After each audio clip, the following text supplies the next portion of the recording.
My name is Shaun Norris. I'm from Standard Chartered Bank. I'm based in Singapore. And for the next 30 minutes, I want to run through what I would call the good, the bad, and the ugly of our DevOps discussions and journey at the bank. So a little bit about me first, starting from the bottom up here. I started my career at EDS in Canada. Ended up working here in London at lastminute.com for about 5 years.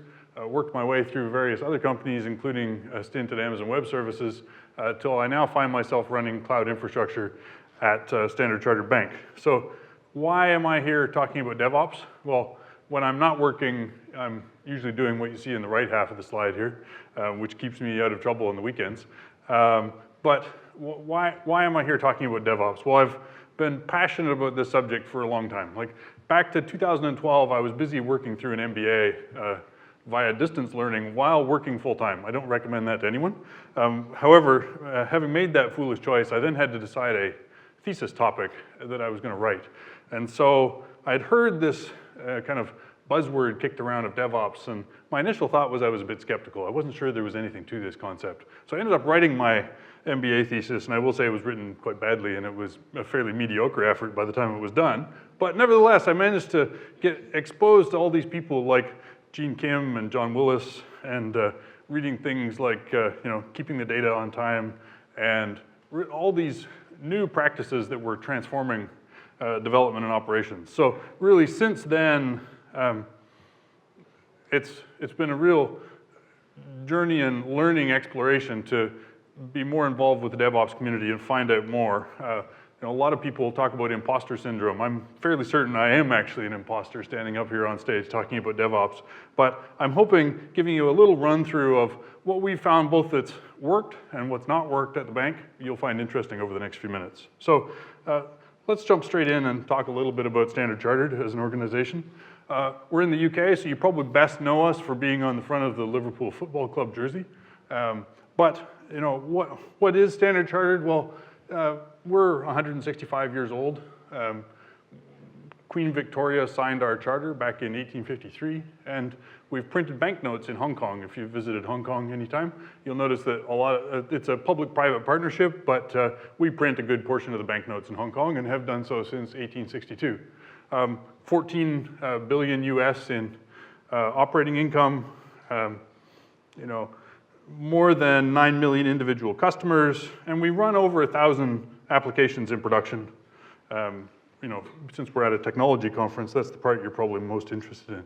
So what I want to cover today is, quickly, I want to talk a little bit about why it's pessimistic to be in banking, and certainly in banking technology.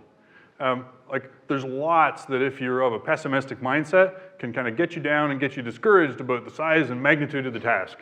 I want to then talk about why we're still optimistic and some of the things that have worked and some of the things that haven't in terms of, and where we're headed next. So, one of the other reasons I'm up here is that Damon Edwards at Rundeck, he and I got chatting when I was in San Francisco at the last DevOps Enterprise Summit in San Francisco, and we were talking about some of the struggles we're having and things we're working through at Standard Chartered, and he said, well, it'd be interesting if you came to the next DevOps Summit and talked about it. And I, sort of dismissed it at first, but eventually they convinced me. So I think before we go any further, if it goes well for the rest of the presentation, then I'm planning to take the credit. But if it goes badly, then let's all just agree that it's Damon's fault.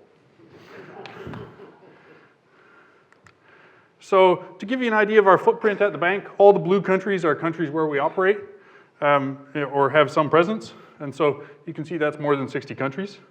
The reason why this is interesting from a challenge point of view is that every one of those countries have regulators. And so this is one of your typical buzzword sort of slides. What I want you to take out of this is that in every country we have at least one regulator. Across these 60 countries, there's lots of agreement, but lots of disagreement among those regulators, among things like data sovereignty and use of public cloud and how often you must report things to them, et cetera. So we have, I think, a good relationship with our regulators, but it's a challenge keeping those 60 relationships all going at once and just keeping them straight. So from a technology point of view, to give you a sense of the challenge, and I'm only about 4 years into banking out of a 25-year career in technology, so a lot of this has been eye-opening to me quite recently, and I think some of you may find it. Like, for example, for any new application going live in our environment, at last count, there's more than 250 security controls that have to be mapped, evidenced, audited, logged, etc., before that new application can go live. And so if you're in the infrastructure side of the house, or the ops side, and this is kind of part of the new ops track here at DevOps Enterprise Summit, this means that what's the result of all that regulation I just mentioned?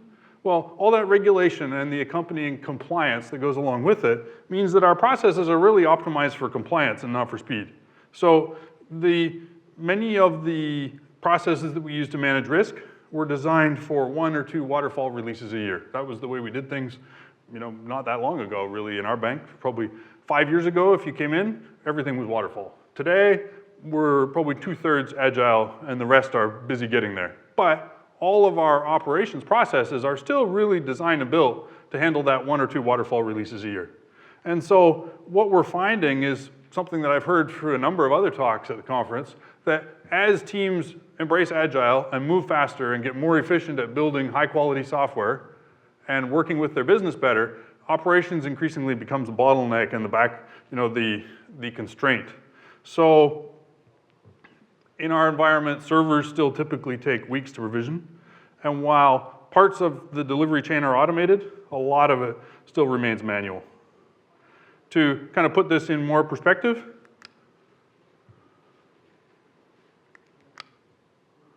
this here, and I'm not going to go through every box, this is our standard change control process flow.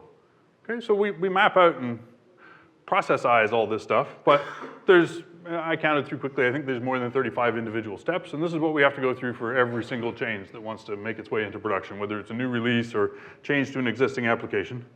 Most of this is manual, it's driven with meetings, it's driven with remedy, and it's prone to delays, and really, you need to have built up a good relationship network of who to go talk to and call to figure out the next step, because sometimes it changes without notice, and sometimes it depends who you talk to and what kind of mood they're in.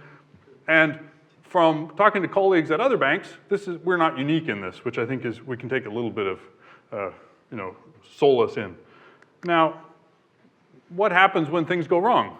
So this was a incident since I joined the bank, and it wasn't really remarkable in any particular way, but I wanted to give you an idea of kind of Conway's Law in action. I think at a DevOps Enterprise Summit, I think the 7th one, everybody probably knows what Conway's Law is. Well, this is a manifestation of Conway's Law. During this incident, it was quite a serious one. We had everyone from the business to app dev to app support, service management, database support, Unix support, network support, all the way down to country technology teams. All these are different teams, not just individual people. They all have their own management, they all have their own offsites, they all have their own, goals and objectives, and those overlap, but not entirely. So, when we look at this, the result is that very few people in our environment actually have the full end-to-end view of how things work, from all the way from the data center concrete up to a satisfied customer using a mobile application. Most of these teams, none of them have APIs. The protocols we use are still email and meetings and remedy. And you could get very discouraged if you spent a lot of time thinking about this. The other thing is that as we try and embark on doing things in a more modern way, is that we've already tried. Several years ago, we stood up a very classic bimodal type effort, and it didn't work. Bimodal didn't really work for us. I've heard from several points, including Scott Prue and Eric Morrison yesterday, that it sounds like it doesn't work for some others as well. But it certainly didn't work in our environment. Communication ended up being quite opaque. Delivery was fairly poor. We didn't realize much value from it, and the costs were really high. Another kind of quick anecdote I wanted to give about our environment. Those of you who may not work in banking, you can imagine that when anyone wants to access a production system, it's quite a detailed affair. we need to know who's accessing it, what change request or incident ID in a ticket is linked to that, and then what things they did with that production, say root access or elevated privileges access while they're in production. All very sensible, common sense things that you as a bank customer would expect if it's your money in an account that this person's going to go in and work on those systems.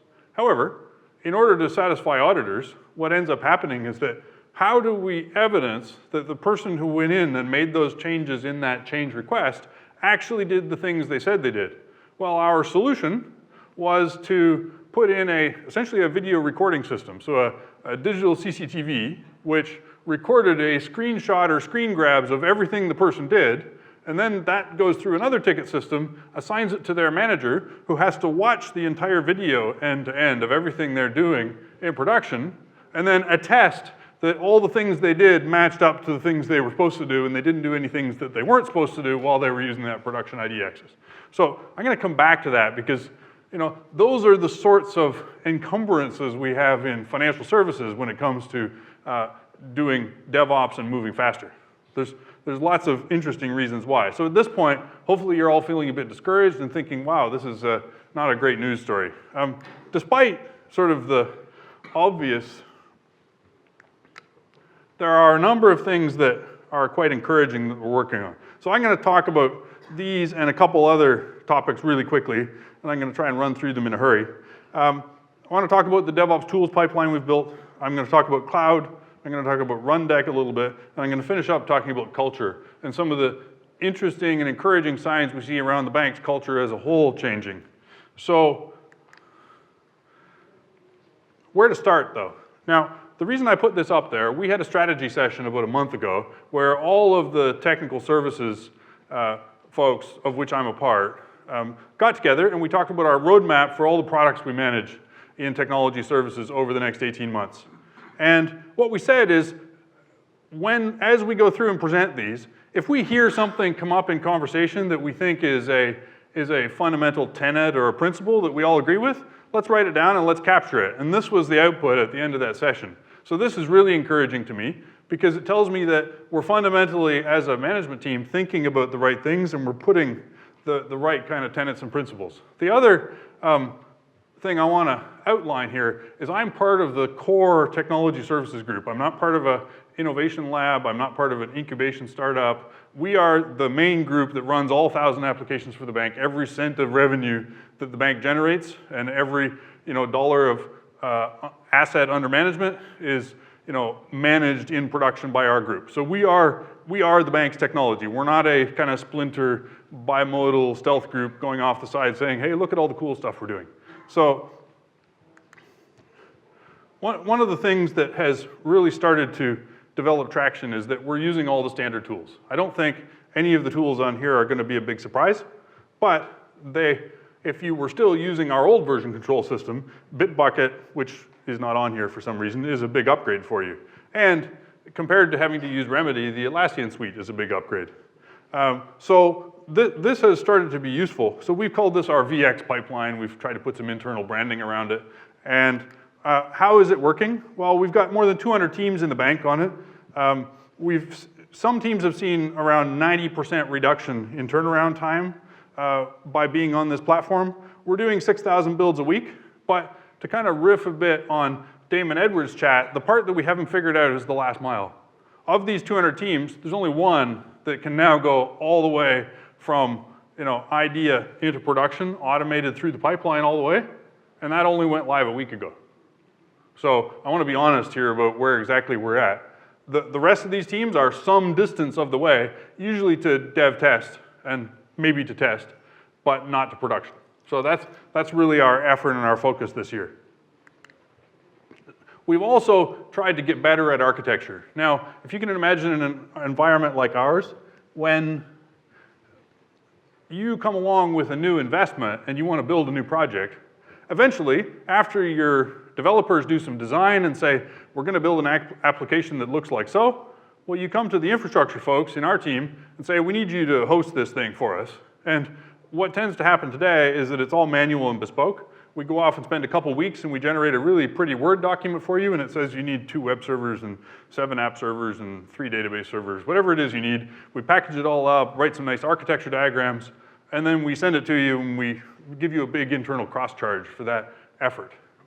One of the things we're rapidly trying to adopt is pattern-based architectures, where if you're running a 3-tier Java app, and we're trying to map that using the Banking Information Architecture Network, BN, it looks like that's going to be really interesting stuff because it maps banking capabilities from a business point of view, and we want to map those to architectures so that when you come along and say, I'm doing this banking activity in this jurisdiction, we can map it to an architecture that we've already done, and we can just kind of instantiate an instance of a pre-approved architecture that meets all the bank standards and is following all our best practices, and we can do that in minutes rather than days and weeks.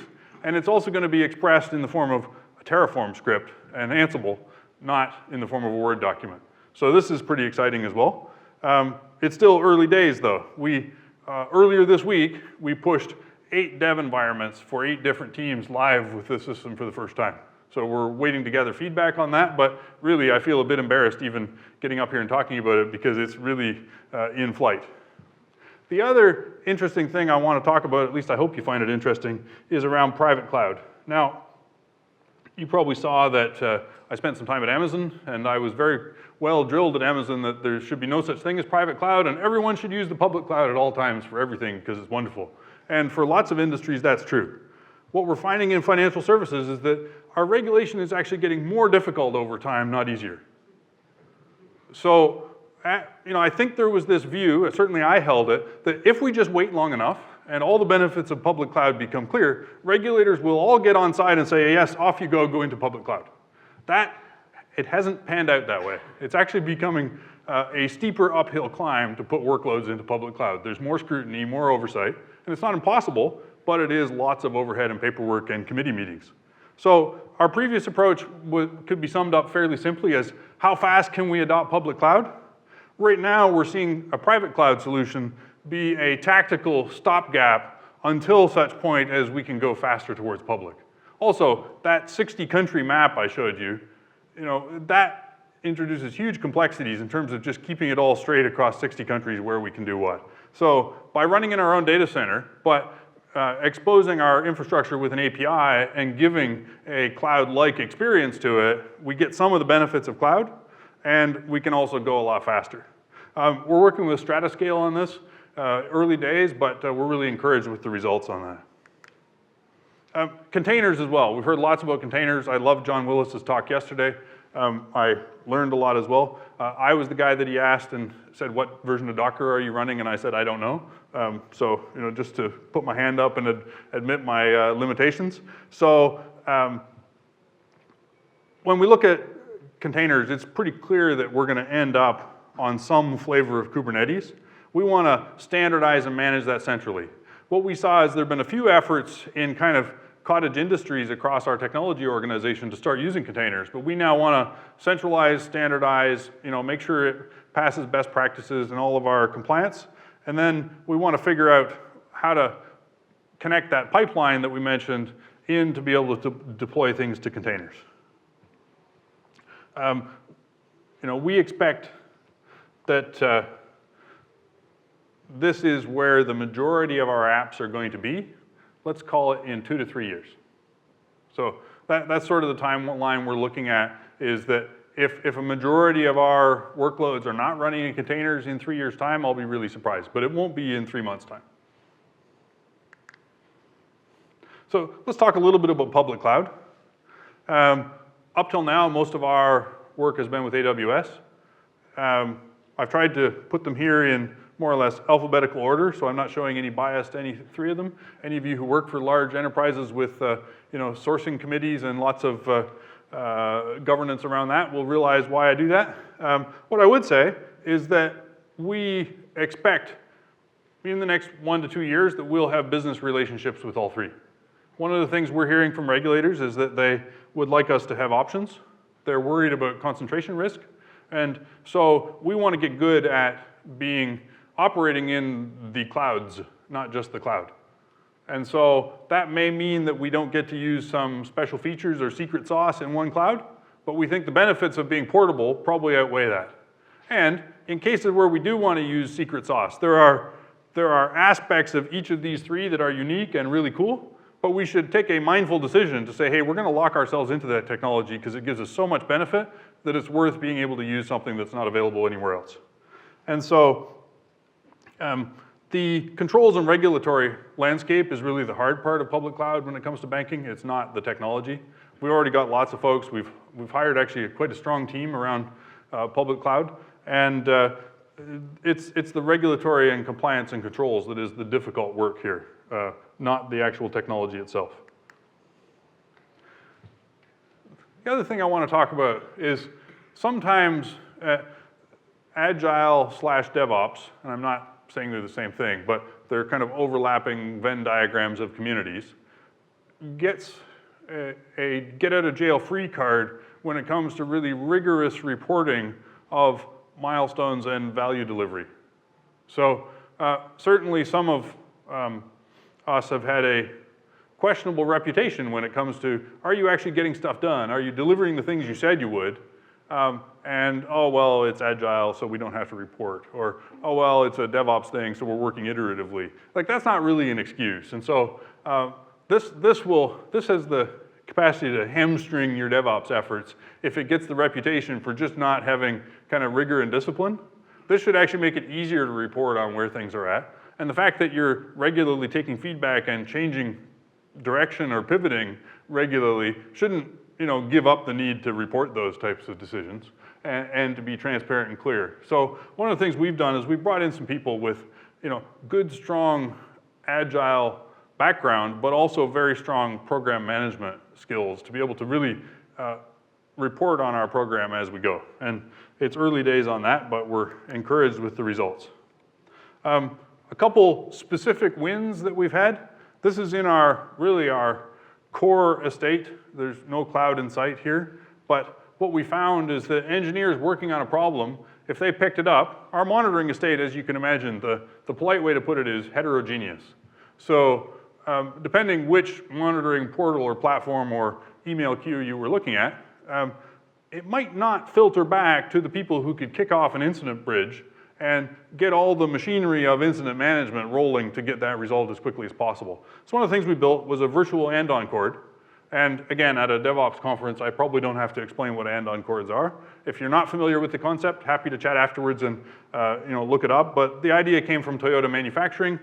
Anyone on the line, if there was a defect, they could pull the line, the whole line would stop while everyone swarmed the problem, helped them sort it out. It was completely opposite to the way manufacturing worked before that. We found this works really well. This is just a simple web tool that guys knocked up as a prototype in about a week and a half. And now we're using it for all incidents across a couple lines of business. And it also keeps a really nice timeline of all the communications of who did what when, et cetera, so that when we get together for kind of post-incident debriefs, we've got all that stuff built already. You don't have to do a whole lot of work finding it. One of the other things in terms of specific takeaways that I hope you find useful is we've been doing a bunch of work with Rundeck. Now, Rundeck started out, and I think it's more interesting how we started using Rundeck, maybe even than the tool itself. So one middle seniority engineer decided that he was unsatisfied with the status quo of how we did operational tasks. And so as a result, he went through the considerable effort and let's call it bureaucracy to have this tool introduced to the bank. So he didn't cheat, but it was unfunded, it was non-strategic, it didn't come out of anyone's kind of roadmap or planning for the year before. He just went and kind of through, convincing the right people, managed to get it in. And once it's in, and that was in like one really small part of our operations. It was the guys looking after our kind of middleware and web support. And they started scripting all the manual tasks that they did and exposing them as Rundeck jobs. When I started, I heard they were doing this, and I had a similar problem because I haven't been running cloud the entire time at Standard Chartered. I actually started running all of the retail technologies. All the 250-odd applications that run the retail bank, I initially started for about the first 9 months I was there, I was supporting that. So we quickly put it in to the point that now this year, we did 10x as many jobs as we did last year in Rundeck, so like 13,000 jobs. Remember that story I told you about managers having to watch videos? Well, it turns out that if Rundeck does the job, nobody has to watch any videos because it's done in a consistent way. The auditors can come in and see that the scope of control around the job is well bounded, and they're quite comfortable that provided there's a good safe procedure on how you update and release Rundeck jobs, they're quite happy for those to be run and just an audit log recorded of the action without this kind of double checker, people having to watch everything go through.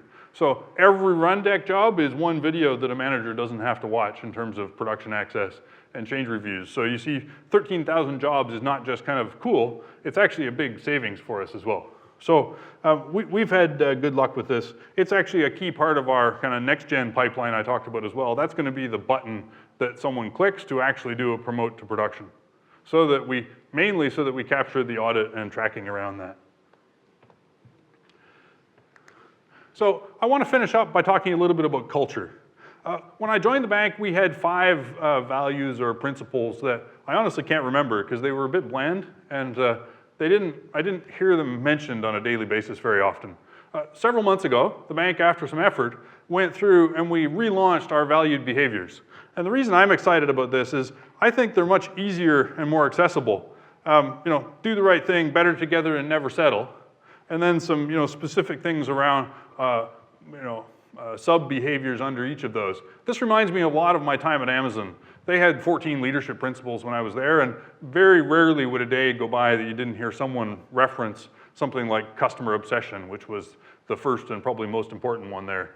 These were kind of the signpost as to how you settled arguments or broke ties or reminded people to get back on focus. So I think this is early, and we're only going to see the true results of this in several years' time. But the reason it's exciting is since these were launched, I'm seeing people hashtag these into email.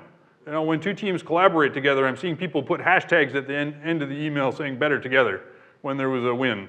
Or when there's a difficult conversation, I'll hear people asking, hey, are we really doing the right thing here? And so it's starting to kind of develop a flywheel effect where I think these are going to help be the kind of signpost course correction for our culture as we go forward. So there's tons of work in progress, as I've mentioned.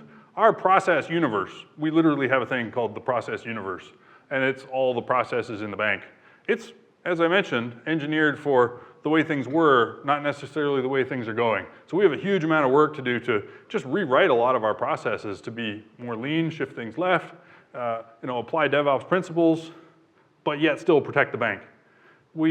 Our support model, we think we're taking a bet on SRE. We think that's going to be the easiest implementation of DevOps, or the best one for us.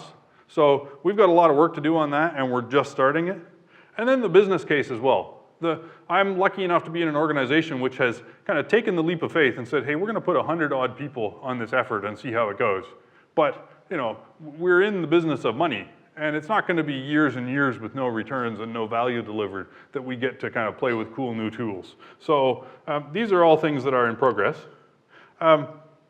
Really quickly, things we've learned. Well, start with your tenets and principles. Figure out what those simple things are that you agree on, and then decisions, you can always refer back to them as a signpost. Innovation comes from unexpected sources.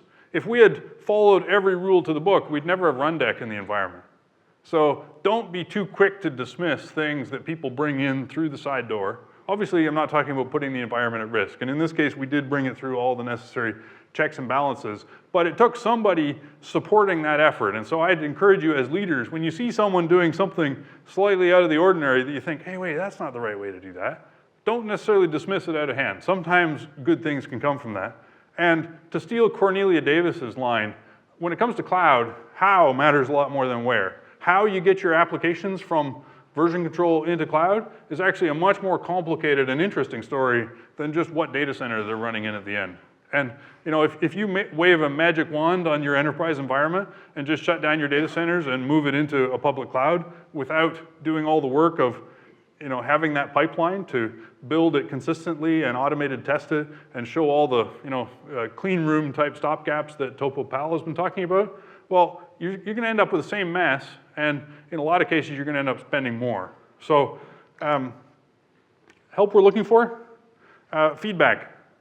This is the first version of this talk, so if you think there's things I've missed, if you think there's things that are wildly egregious, feel free to come, call me at the end.